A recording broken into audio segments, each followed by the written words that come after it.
episode 6 picked up the pace and I expect episode 7 to have the same tempo. We see more of Kane's rebellious ways and Monet has a real issue with the control and she's gonna have to do something before it's too late. So I'm breaking out episode 7's teaser, what to expect. So welcome back to MovieBot. Let's talk Power Book 2 Ghost episode 7.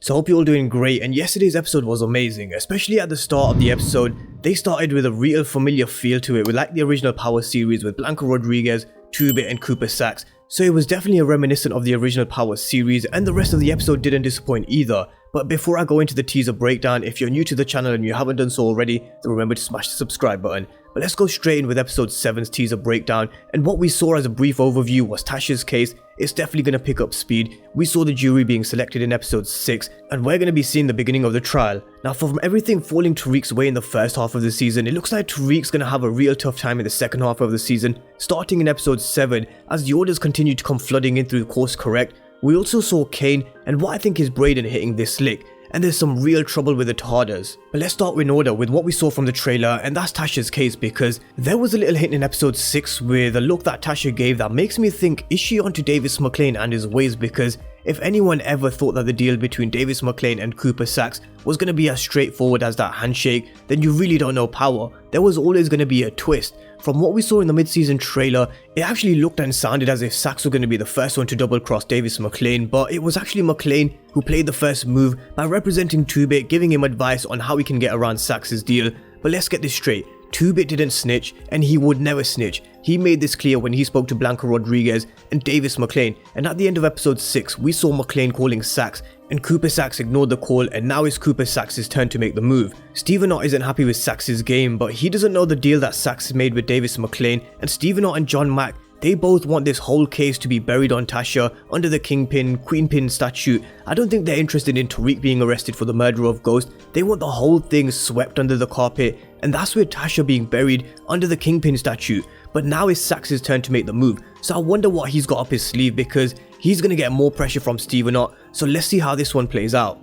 Now let's talk Tariq's troubles, because he played a bit of a secondary role in episode 6, and that's okay. There were plenty of times where Ghost played a secondary role in Power, or Tommy wasn't heavily involved in a few episodes, so it does happen, and it didn't affect the standard of the episode in my opinion. In fact, it gave much needed airtime to characters like Brayden to show us what they're about and what they can do, as well as Kane, and for their storylines to develop a little bit more and for the characters to develop a little bit more. I feel as if they did this perfectly in episode 6, especially with Brayden and Kane. But with Tariq in episode 7's teaser breakdown, I've said that he's had it easy and everything's pretty much fallen his way in the first half of the season, and it won't be the same in the second half. In fact, it's going to be the total opposite. We got a little hint when Brayden said to Kane that he doesn't know why he's taken on 20 credits, and Tariq, he really is feeling the heat, because on top of his 20 credits, he's got to do Zeke's work and he's got to get him back on the basketball court. Although I think Zeke may have found another way of getting on the court, because he's smashing carry, and I expect to see Zeke a lot more in episode 7 as well. But with Tariq, orders are coming in thick and fast through the Course Correct app. We probably see this face-to-face that he had with Jabari when he tells him that there's something that he isn't telling him,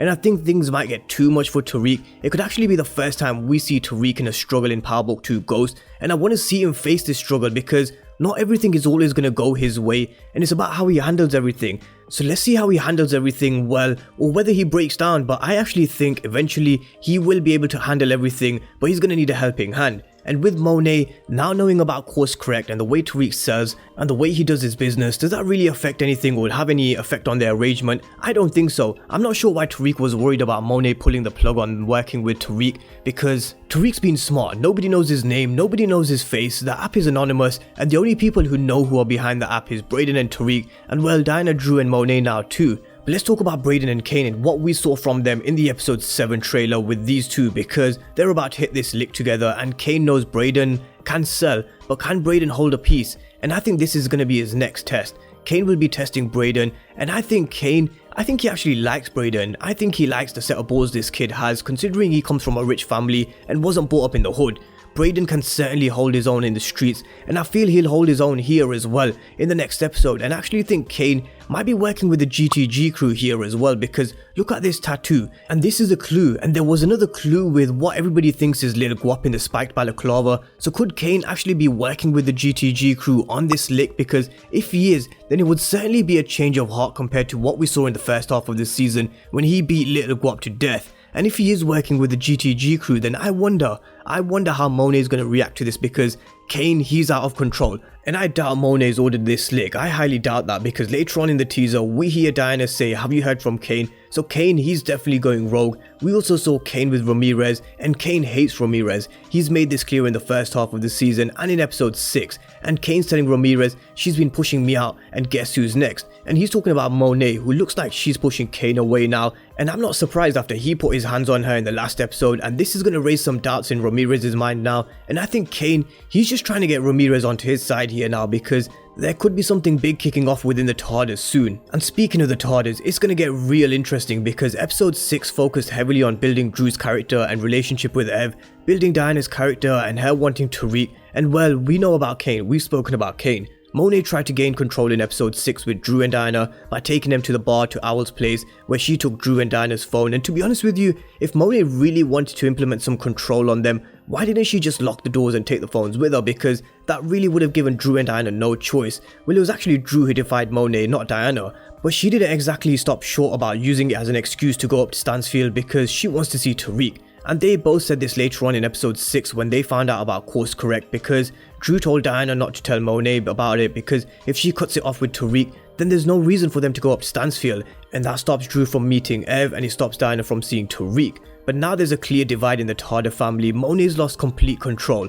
and what can she do to regain this control back? Because sooner or later she could well lose Drew and Diana, because they don't want to be in the game. Drew seems like he likes to be with Ev, and Diana wants to be at college. She likes it more at Stansfield than she does at home. I do think at some point, maybe not in episode 7, but at some point in the season, there has to be a turning point for Monet, because right now, she doesn't seem like this feared queenpin, but there has to be a moment for her where she says enough is enough, and she actually takes everything into her own hands, for example like killing Ev in front of Drew to make a real point, and to make sure she gets that control back on her kids, because right now, it's slipping away and it's only heading in one direction. But let me know what you guys think about the episode 7's teaser down below in the comment section. What do you think about Kane, and could he actually be working with the GTG crew? And what's next for the TARDIS? What's next for Tasha's case? And what's next for Tariq? Let me know your thoughts down below in the comment section, and I'll be breaking down the key storylines from what we saw in episode 6 throughout this week. So if you have any other thoughts, then drop them down below. And if you're new to the channel and you haven't done so already, remember to smash the subscribe button. Thank you guys for watching, and I'll see you next time.